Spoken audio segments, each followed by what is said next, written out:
Josh Fierstein here. You know, a lot of people have asked me, how is it that you can believe in a God that you've never seen? Not just a God you haven't seen, a God you've never encountered in any empirical context. Let's do this.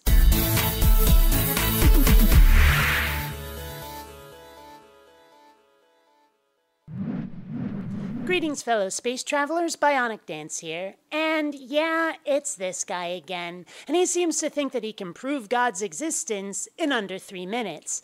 And I'm saying, no you can't.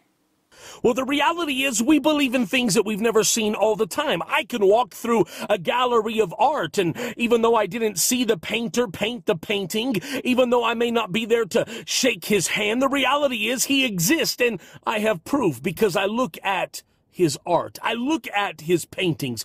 Okay, first order of business. Vertical video makes baby Jesus cry. Knock it off. Now on to more important things. Your example of the painter is actually thinking backward. You see, the only reason you know that that painting had a painter is because you're already aware of the concept of painting and painters. If you had encountered a painting for the very first time, you'd have to ask where it came from, and someone would have to explain to you that a painter made it. And even then you may not believe them, and you'd want to witness a painter actually making a painting. The same way that a hunter can be tracking a deer or a bear, and even though he's never seen it and laid eyes on it, he's seen its footprints, he's seen its droppings, its evidence that it's been there. Except again, you're thinking backward. The only reason you know that those footprints are from a deer or a bear is because you've encountered them before. And the only reason you know those droppings are droppings from a deer or a bear is because you've encountered them before. If you were to see those things for the very first time, you'd have no idea where they came from. And even then, you don't know that those are from a real deer or bear. For all you know, there's some joker out there with a set of fake bear footprints pranking the hunters, or an animal rights group trying to lead them off the trail. Leaping to a conclusion based on the very first thing you see is sloppy thinking. When I look around at other human beings and I look at creation, it's proof to me that there is a creator, the same way that art is proof that there is an artist. Come on, look at this treadmill.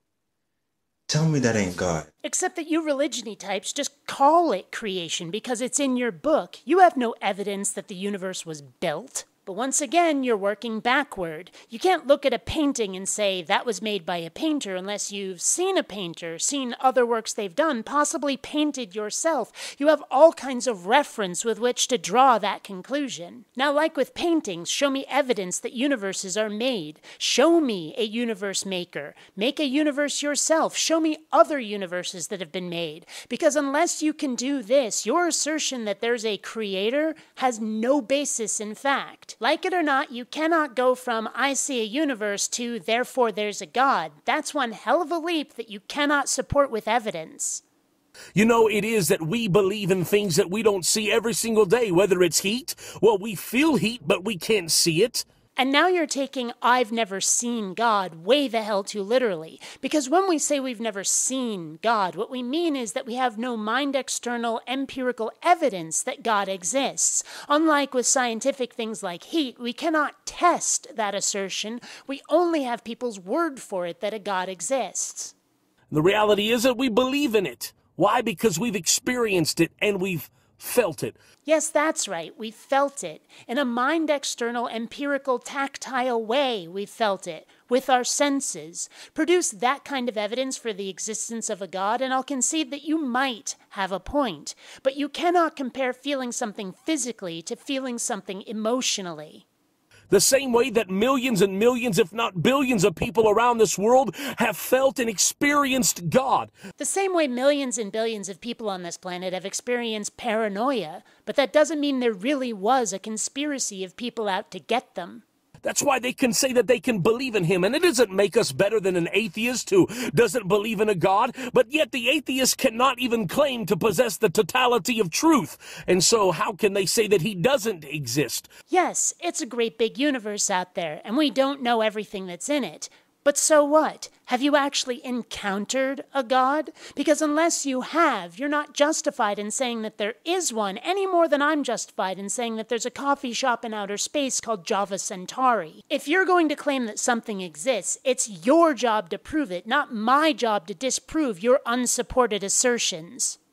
For there is no proof that he doesn't, and yet my experience is proof enough to me that he does. If that's all it takes to prove something to you, then nobody should ever trust you on a jury. You'd probably condemn a man to death just because you don't like the way he looks and he gives you some bad vibes.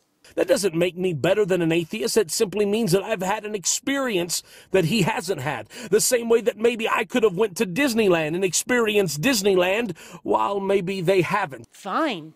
Let me have an experience of God that's the same as the experience of Disneyland, seeing that castle with my own eyes, going on the rides, shaking hands with Mickey and Goofy, talking to that chick dressed as Jasmine or Cinderella. When the experience of God exists outside somebody's own head, that's when I start to suspect it has any validity.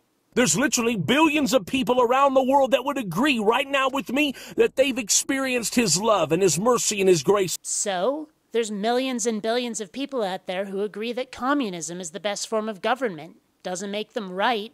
Sometimes lots of people can agree and still be douchebags. I challenge you to simply ask God to show himself to you. Maybe not in a visible manifestation, but to make you feel something you've never felt before. Self-delusion. Check. I promise it's going to change your life the same way that it changed mine. You promise? I've got a better idea. Let's make a wager. I'll bet you $100 I could ask God to change my life the way it changed yours, and nothing will happen. You got the guts for that? I didn't think so. Until next time, fellow space travelers, this is BionicDance saying don't run on automatic. Instead, please think.